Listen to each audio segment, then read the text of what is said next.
People are overdosing because of trauma and the stigma that comes with taking drugs.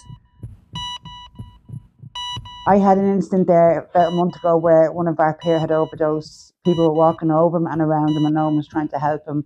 No one actually cared to help him. I then went and I administered naloxone on my own. The only two people that came to help me support was two of our other peer. Any other member of society were just walking by me, even though I was crying out for help, asking someone to help me. I had to administer CPR and I was trying to ring an ambulance at the same time. You know, the trauma of that, the trauma that had on me to actually have a man die in my arms.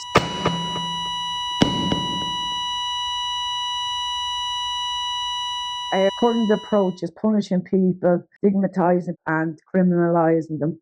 And that just creates way more trauma and way more overdoses. We can change things, but we have to listen to the people who have lived experience. I don't know how many times I've actually overdosed over the years, but it's been a hell of a lot of times.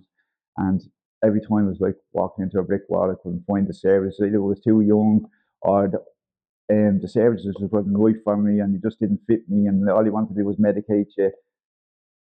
And over the years, my mental health has suffered.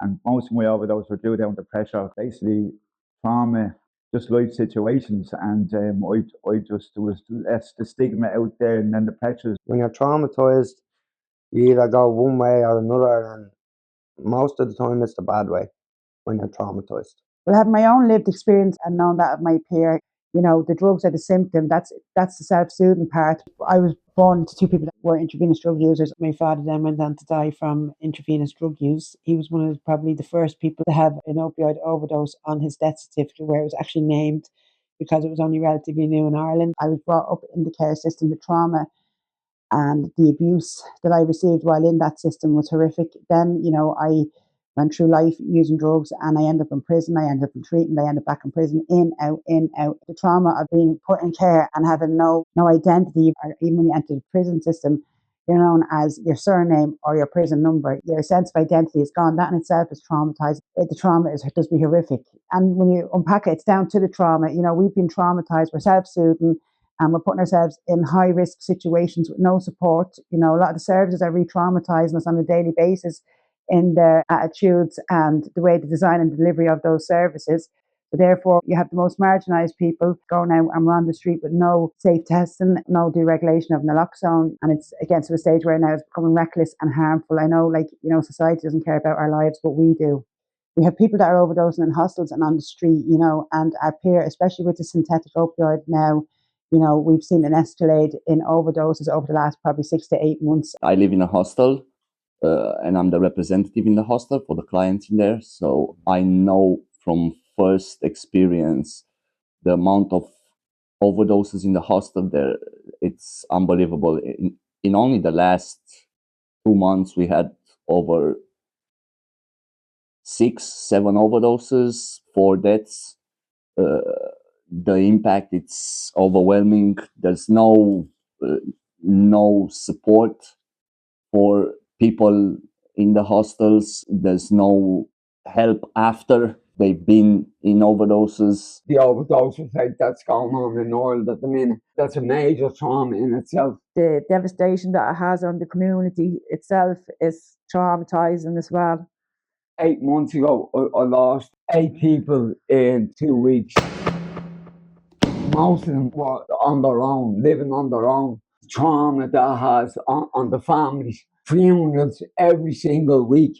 Like, it was devastation. It was like a ripple effect of trauma right through. It was really, really sad. And it has trauma on me as well. Because I've no more friends. Like, they're all dead. I can say in all sincerity about 2/3 of my friends are gone from drugs. It's so demoralising to the families involved. It causes a lot of stigma to the families because people are looking down on them.